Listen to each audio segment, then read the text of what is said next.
L'erreur numéro 1 à ne pas faire pour vaincre le célibat. Bonsoir les amis, j'espère que vous allez bien. C'est Alex, votre coach, et je suis ravi de vous retrouver aujourd'hui pour une nouvelle vidéo et pour vous partager cette erreur que nous avons toutes et tous fait un jour et que nous faisons peut-être encore aujourd'hui et qui nous empêche d'être pleinement heureux dans les relations sentimentales. Mais avant de commencer, je vous invite, si vous souhaitez me soutenir, mettre un pouce vers le haut et également à vous abonner à cette chaîne car tous les jours vous retrouvez une vidéo YouTube sur le thème des relations amoureuses pour vous aider à réussir toutes vos relations et à être beaucoup plus heureux. Alors, pour illustrer le sujet d'aujourd'hui, j'aimerais parler du cas de Cynthia que j'ai eu le plaisir d'accompagner en coaching. Cynthia qui a été très déçue en amour et qui a beaucoup d'attentes. Aujourd'hui, Cynthia se retrouve seule, maman célibataire avec 2 enfants à charge et elle aimerait bien retrouver un homme avec qui ça puisse bien marcher. Mais Cynthia aujourd'hui a beaucoup d'attentes. Et aujourd'hui, elle a rencontré un homme qui semble être parfait pour elle. Limite, trop parfait.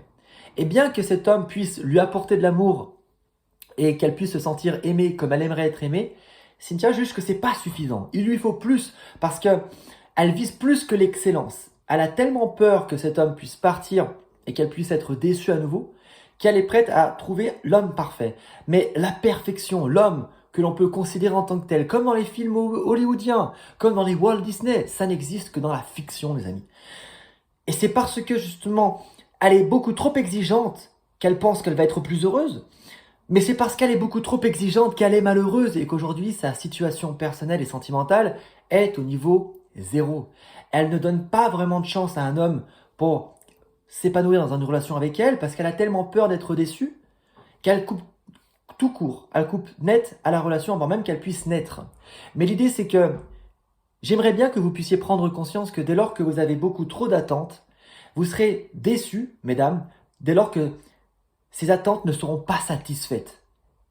Et vous souffrirez.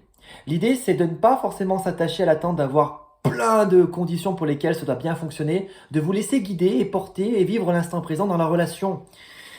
Trop vous projeter dans le futur et de considérer des attentes, eh bien c'est ça qui cause beaucoup de déception. Mais je comprends que vous puissiez ressentir de la déception parce que vous avez été beaucoup déçus. Aujourd'hui, vous avez vos enfants peut-être, ou vous êtes un célibataire, une célibataire endurcie et vous n'aimeriez pas être déçu à nouveau. Mais c'est parce que vous allez considérer cette peur de déception que ça ne va pas vous rendre plus heureux, heureuse. Bien sûr, il y a toujours un risque que l'on peut considérer en tant que tel, mais l'idée c'est de ne pas s'attendre à ce que ça fonctionne à tout prix. C'est vivre et un point c'est tout.